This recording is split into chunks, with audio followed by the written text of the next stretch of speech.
আবারও রাজনৈতিক আলোচনার কেন্দ্রবিন্দুতে এসেছে বিএনপির চেয়ারপারসন খালেদা জিয়ার গুলশানের বাড়ি। নতুন করে বাড়িটির নামজারিকে ঘিরে শুরু হয়েছে বিতর্ক। তবে এর আগে ফিরে দেখা যাক পুরনো এক বিতর্কিত অধ্যায়। ২০১০ সালের ১৩ই নভেম্বর দীর্ঘ ৩৮ বছর বসবাসের পর ঢাকার সেনানিবাসে শহীদ মইনুল রোডের বাড়ি থেকে উচ্ছেদ করা হয় সাবেক প্রধানমন্ত্রী ও বিএনপি নেত্রী খালেদা জিয়াকে। এই বাড়িটি শহীদ রাষ্ট্রপতি জিয়াউর রহমানের স্মৃতিবিজড়িত হিসেবে পরিচিত ছিল। বাড়িটির আয়তন ছিল প্রায় ৯ বিঘা।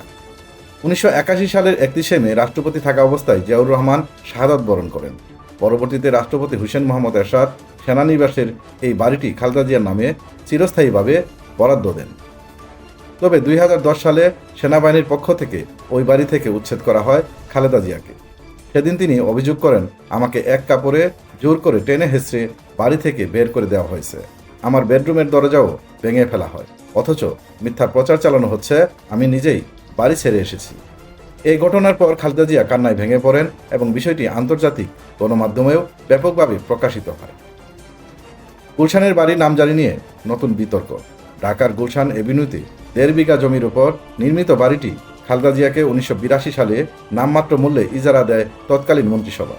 বাড়িটির হোল্ডিং নম্বর ১৯৬। এটি ফিরুজা নামে পরিচিত এবং বর্তমানে খালেদা জিয়ার প্রধান বাসস্থান। নতুন করে আলোচনায় এসেছে এই বাড়িটির নামজারি নিয়ে। অন্তর্বর্তী সরকারের সময় গৃহায়ন ও গণপূর্ত মন্ত্রণালয়ের উদ্যোগে বাড়িটির মালিকানা খালেদা জিয়ার নামে নামজারি করা হয়। ঠিক রাত ৯টার দিকে গৃহায়ন ও গণপূর্ত মন্ত্রণালয়ের উপদেষ্টা আদিলুর রহমান খান খালেদা জিয়ার হাতে বাড়ির নামজারি কাগজপত্র হস্তান্তর করেন। তার সঙ্গে ছিলেন মন্ত্রণালয়ের সচিব নজরুল ইসলাম এবং রাজউকের চেয়ারম্যান রিয়াজুল ইসলাম। খালেদা জিয়ার একান্ত সচিব ABM আব্দুস সাত্তার জানান, উপদেষ্টা ও কর্মকর্তারা এসে সৌজন্য সাক্ষাৎ করেন এবং আধা ঘন্টার মতো সময় অবস্থান করেন। তারা কিছু গুরুত্বপূর্ণ কাগজ ওনার হাতে তুলে দেন। সরকারি সূত্র বলছে, গুলশানের বাড়িটি খালেদা জিয়ার দখলে থাকলেও এর আনুষ্ঠানিক নামজারি ছিল না। অন্তর্বর্তী সরকার ক্ষমতায় এসে সেটি সম্পূর্ণ করে দেয়। রাজনৈতিক প্রেক্ষাপট ও ভবিষ্যৎ বিতর্ক। খালেদা জিয়ার বাড়ি ঘিরে পুরনো বিতর্ক আবারও নতুন আলোচনায় এসেছে।